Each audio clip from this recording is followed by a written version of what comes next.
जय श्री कृष्ण।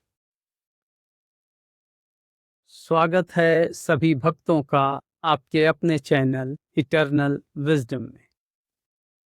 क्या आप जानते हैं कि भगवत गीता को योग शास्त्र भी कहा गया?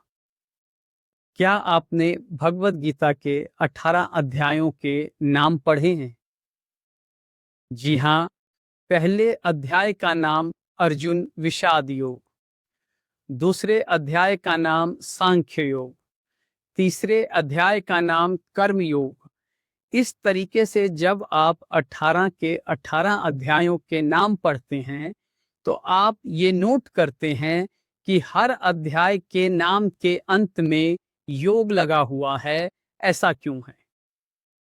अब मैंने आपसे दो प्रश्न पूछे कि भगवत गीता को योग शास्त्र क्यों कहा गया और भगवत गीता के हर अध्याय के नाम के पीछे योग क्यों लगा हुआ है।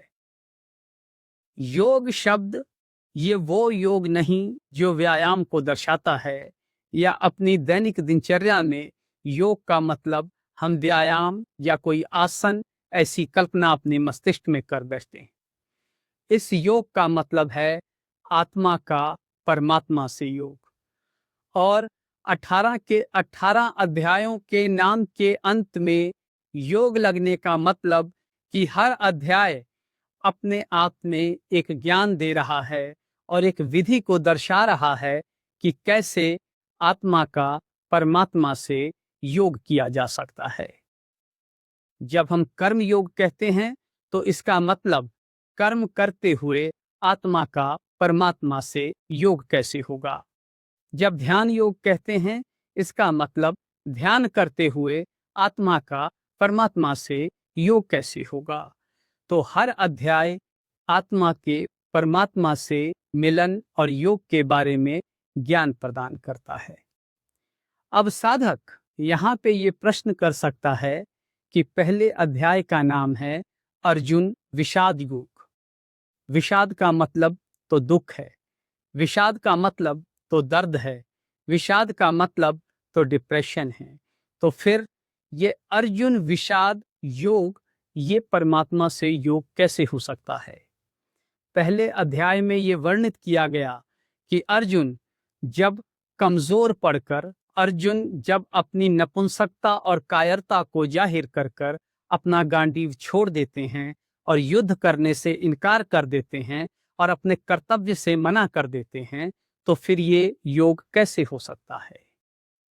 भगवान कहते हैं कि जब इंसान बहुत दुख और दर्द में होता है, जब उसकी बुद्धि विभ्रमित हो जाती है, तभी वो भगवान की शरण में आता है। अर्जुन की ये स्थिति एक निमित्त मात्र बनी, तभी अर्जुन भगवान की शरण में गया और ये एक बहाना बना कि भगवान अर्जुन को गीता का ज्ञान दे सके।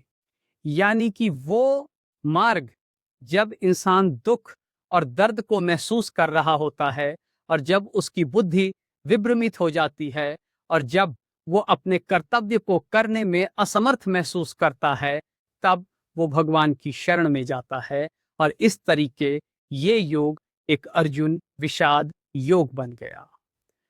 अंत में मैं अपने दर्शकों से ये कहना चाहूंगा कि योग कोई भी कर्म, कोई भी भाव जो आपको परमात्मा से जोड़ने में सहायक सिद्ध हो, योग कहलाता है।